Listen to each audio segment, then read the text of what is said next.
আসসালামু আলাইকুম রহমতুল্লাহি বারাকাতুহ।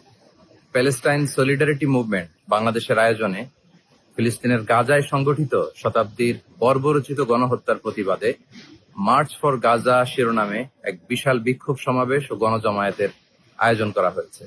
আগামী 12 এপ্রিল রোজ শনিবার শাহবাগ থেকে শুরু হয়ে মানিক মিয়া এভিনিউতে যেয়ে এই মার্চটি শেষ হবে। ইনশাআল্লাহ তাআলা আমি নিজে সশরীরে এই বিক্ষোভ সমাবেশে উপস্থিত থাকব এবং আপনারাও দলে দলে যোগদান করুন। মানবতার পক্ষে, ন্যায়ের পক্ষে, গাজাবাসীদের সমর্থনে দল, মত, জাতি, বর্ণ, পেশা নির্বিশেষে সবাইকে এই প্রোটেস্টে অংশগ্রহণের জন্য আমি উদাত্ত আহ্বান জানাচ্ছি।